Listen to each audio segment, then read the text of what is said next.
have a friend who, whenever I would ask him how he was doing, would answer, "Living the dream, Mark, living the dream."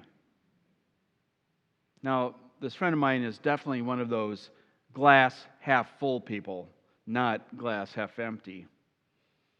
And, to be honest, his exuberance and goodwill could at times be insufferable, overwhelming.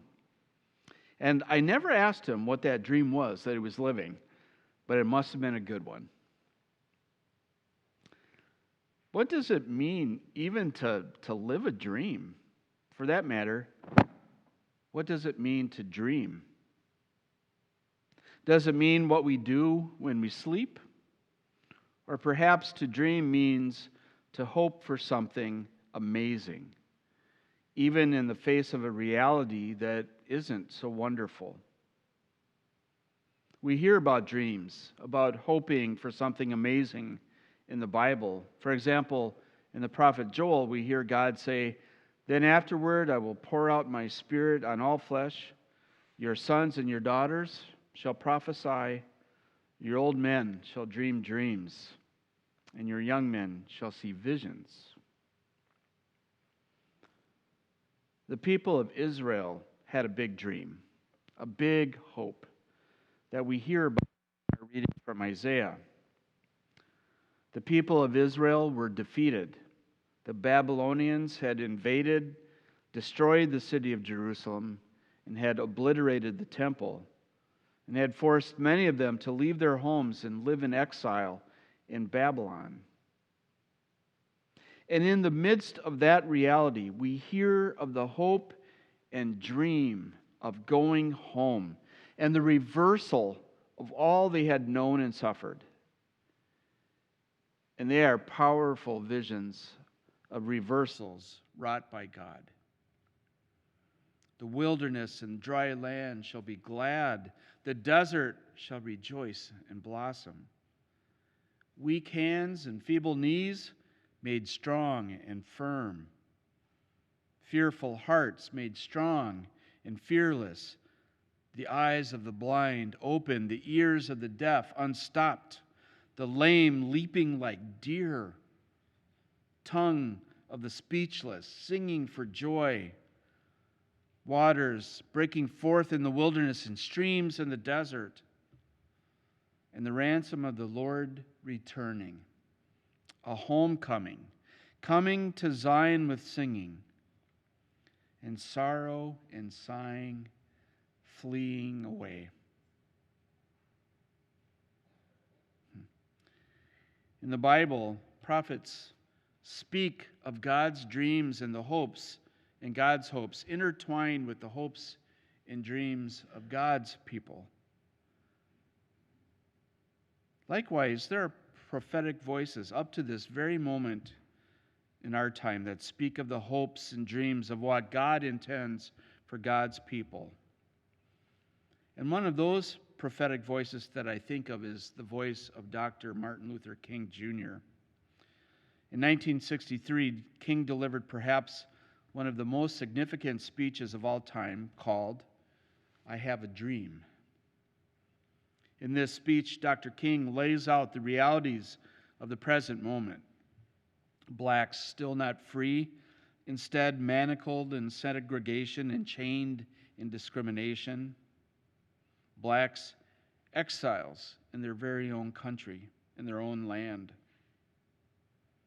And in that reality, Martin Luther King gave voice to this dream, to his dream, that all people are created equal, that a time would come when children of slaves and slave owners would sit down together at the table of brotherhood, that a time would come when injustice and oppression will be transformed into freedom and justice.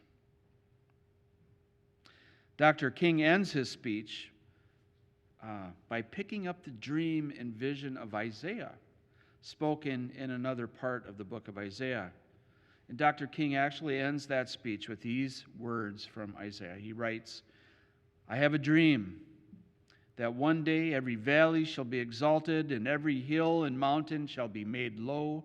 The rough places will be made plain, and the crooked places will be made straight, and the glory of the Lord shall be revealed, and all flesh shall see it together.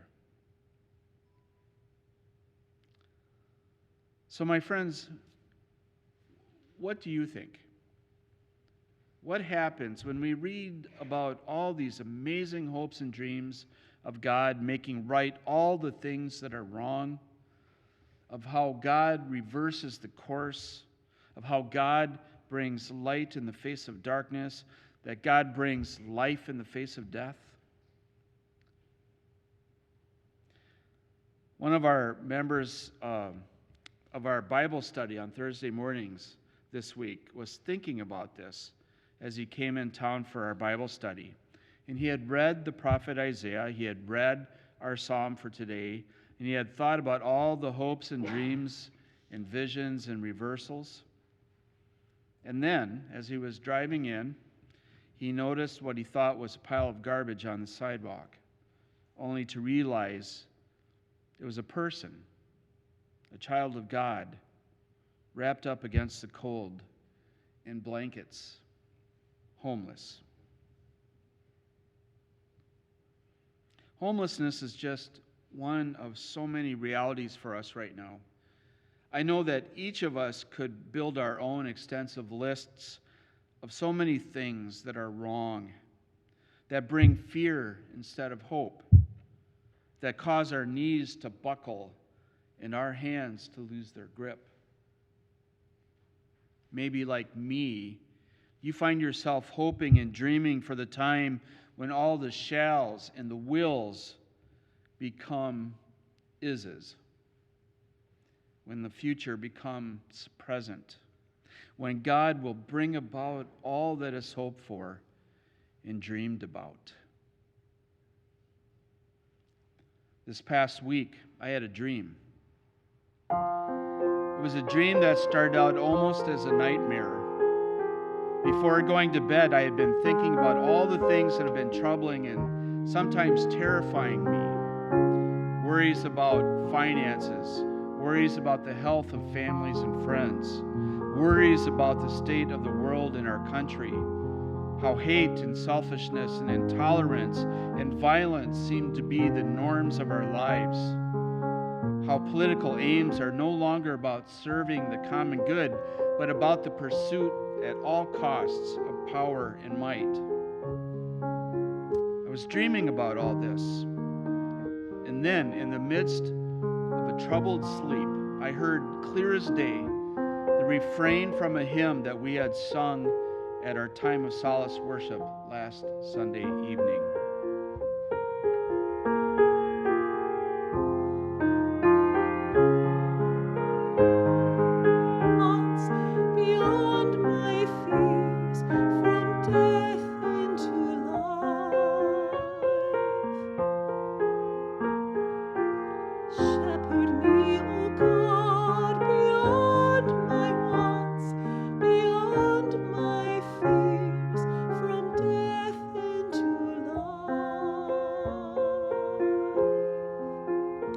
Up singing this refrain in my head, almost out loud, and also thinking about Psalm 23.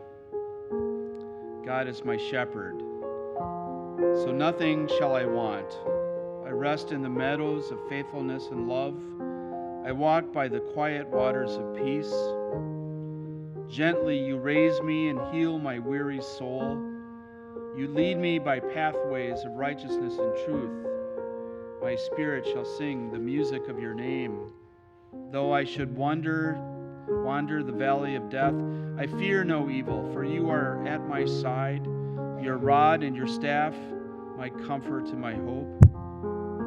You have set me a banquet of love in the face of hatred, crowning me with love beyond my power to hold. Surely your kindness and mercy shall follow me all the days of my life. I will dwell in the house of my God forevermore.